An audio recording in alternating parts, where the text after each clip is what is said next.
Good morning. हमने पीछे वाली क्लास में सरल आवर्त गति के बारे में पढ़ा था। उसी के आगे इसी क्रम में हम सरल आवर्त गति के कुछ उदाहरण पढ़ रहे हैं। इसके अंदर एक स्प्रिंग से जुड़े द्रव्यमान के दोलन पहला उदाहरण है। स्प्रिंग से हम अलग अलग तरीके के द्रव्यमान जोड़ सकते हैं। पहला केस है जब हम क्षैतिज स्प्रिंग से कोई द्रव्यमान जोड़ें और उसको दोलन करवाएं, तो इसका आवर्तकाल क्या होगा, उसकी गति के समीकरण क्या होगी, निकालते हैं।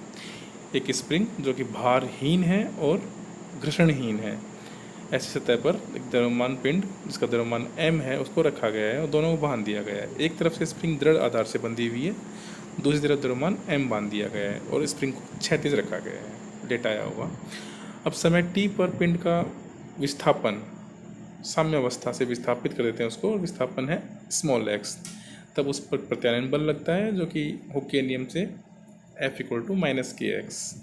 अब हम जानते हैं गति के द्वितीय नियम से F = ma और F = m(d2x/dt²). दोनों बलों को बराबर कर दें तो इक्वेशन पीछे की तरह ही सरल आवर्त गति के समीकरण की तरह ही इसका समीकरण प्राप्त हो जाता है d2x/dt² + k/m × x = 0, जहाँ k स्प्रिंग का बल नियतांक और m उससे बांधे गए पिंड का द्रव्यमान है। अब इस समीकरण से सरल आवर्त गति के समीकरण के समान होने के कारण आवर्तकाल का मान होता है t = 2π√m/k। नेक्स्ट, जब ऊर्ध्वाधर स्प्रिंग हो, वर्टिकल स्प्रिंग रखी जाए, उससे लटकाया जाए एक द्रव्यमान m, तो उसके दोलन किस तरह होंगे। यदि स्प्रिंग की लंबाई स्मॉल l है और लटकाए गए द्रव्यमान पिंड का द्रव्यमान स्मॉल m है, तो जब स्प्रिंग को द्रव्यमान नहीं लगाया गया उस टाइम उसकी लंबाई l है, और जैसे द्रव्यमान लटकाया गया स्प्रिंग बढ़ जाएगी। स्प्रिंग की लंबाई में वृद्धि मान लो y0 हो रही है द्रव्यमान लटकाने पर, तो y0 पे जाके वो रुक गया। इस टाइम पे जो द्रव्यमान है उसका उस पर लगने वाला गुरुत्वीय बल और स्प्रिंग का प्रत्यानयन बल दोनों बराबर हो जाएंगे। प्रत्यानयन बल ky0 और गुरुत्वीय बल mg, उन दोनों को इक्वल रख दें तो k = mg/y0। ये हम स्प्रिंग का बल नियतांक ज्ञात कर सकते हैं इस तरह से। फिर टोटल यदि हम इसको खींच दें y विस्थापन खींच दिए तो y विस्थापन खींचने से कुल विस्थापन हो गया y + y0। तो इस पर लगने वाला जो प्रत्यानयन बल है F' = -k y + y0।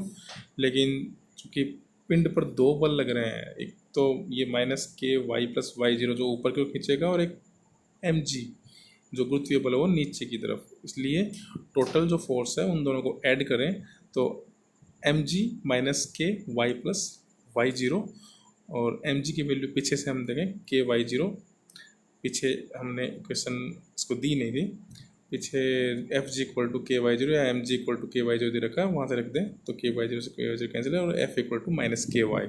तो ये पीछे जो F = -kx मिला था वैसे -ky मिल गया, उसमें हॉरिजॉन्टल था इसमें वर्टिकल है, बाकी इसलिए उसमें x था इसमें y आ गया। बाकी सेम इक्वेशन मिल रही है, इसलिए गति के समीकरण भी same d2y/dt² + k/m × y = 0।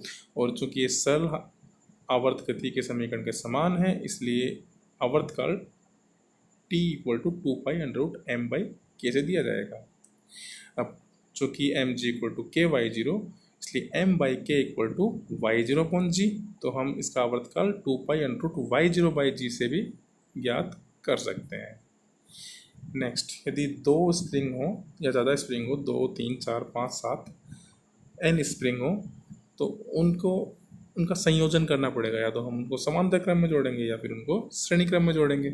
First case जब उनको हम समांतर क्रम में जोड़ते हैं तो एक स्प्रिंग्स का बल नियतांक k1 है, दूसरे का k2 है, उनको समांतर क्रम में जोड़ दिया गया है और m द्रव्यमान का पिंड उससे बांध दिया गया है। अब उनमें विस्थापन किया गया y, तो y विस्थापन से दोनों स्प्रिंग समांतर क्रम में जुड़ी हैं, दोनों में लंबाई में परिवर्तन बराबर होगा y, लेकिन दोनों के चूँकि k1 k2 बल नियतांक अलग अलग हैं इसलिए उन पर लगने वाले बल के मान, प्रत्यानयन बल के मान अलग अलग होंगे। एक का होगा -k1y, दूसरे का -k2y, इनको F1 F2 नाम दिए गए हैं। इसलिए उस द्रव्यमान पिंड m पर जो टोटल प्रत्यानयन बल है वो उन दोनों के योग के बराबर होगा, F1 प्लस F2 यानी minus K1 plus K2 into Y. अब इस ब्रैकेट में K1 K2 है, उसको हम एक राशि K मान लें, तो K माइनस के वाई, यहाँ पे K परिणामी बल नियतांक हो गया। पता है गति का समीकरण md2x/dt² plus equal to minus K Y, और वही same d2y/dt² plus k/my equal to 0, जो कि SHM सिंपल हार्मोनिक मोशन सरल आवर्त गति का समीकरण है। इसलिए t इक्वल टू 2π√m/k, और k की वैल्यू हम रखें पीछे से क्वेश्चन नंबर 12 से, तो 2π√m/k1 प्लस k2। तो इस तरह हम देखते हैं समांतर स्प्रिंगों का जो परिणामी बल नियतांक है वो उनके अलग अलग बल नियतांकों के योग के बराबर होता है। नेक्स्ट, श्रेणी क्रम में अगर जोड़ दिया जाए तो क्या होगा। श्रेणी क्रम में जोड़ने पर थोड़ी सी अलग कंडीशन है, उसमें K1 K2 दोनों के बल नियतांक अलग अलग हैं और उनमें विस्थापन भी अलग अलग होगा, कि उनके बल नियतांक अलग अलग हैं, इसलिए विस्थापन अलग अलग ही होगा, और वो मान लिए y1 और y2। लेकिन चूंकि वो एक के बाद एक जुड़े हुए हैं, इसलिए उन पे जो बल है प्रत्यानयन बल वो अलग अलग नहीं होंगे, इस बार प्रत्यानयन बल समान होंगे। याद रखें पीछे जो समांतर क्रम हमने पढ़ा था उसके अंदर विस्थापन समान था, बल अलग अलग थे, और अभी विस्थापन अलग अलग है और बल समान है। तो जो स्प्रिंग पे लगने वाला बल है वो प्रत्यानयन बल है वो F माना, तो F equal to minus K1y1 या F equal to minus K2y2 दोनों बराबर, या y1 equal to minus F/K1 और y2 equal to minus F/K2 लिख सकते हैं।